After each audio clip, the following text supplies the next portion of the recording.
Many of my coachees are presented with promises from their bosses in the guise of, this is a great opportunity for you, that never materialize.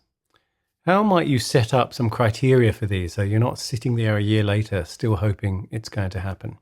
My name's Andy Pollane, and every week I spend my days coaching design leaders. And in these videos, I reflect upon the common themes and questions that came up in the week. And this week, I want to talk about holding yourself and others accountable for those promises. The way to think about this is some kind of loose version of OKRs. They're not really OKRs.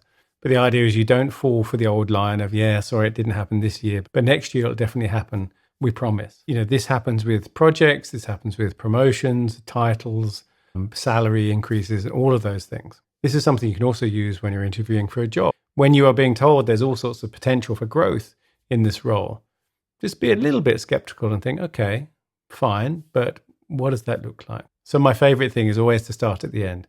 If it had happened, what does it look like? What does good look like? Imagine you're now running that team, or you've got that title, or you've got that new position, or whatever it is.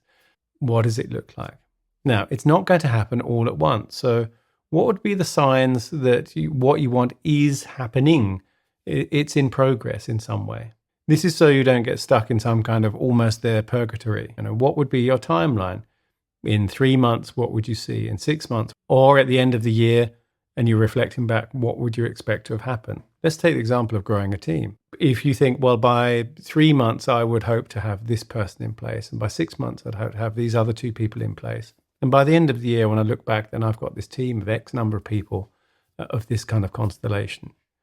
If none of that is happening, or there's no job ads out there and budget approval, well, then you know that it's not really happening. It's just empty promises. There's a book by Dan Ward called FIRE, F-I-R-E. It stands for Fast, Inexpensive, Restrained and Elegant. And he talks about this thing called the Clark Rule that NASA adopted, and it's named after a satellite project called Clark.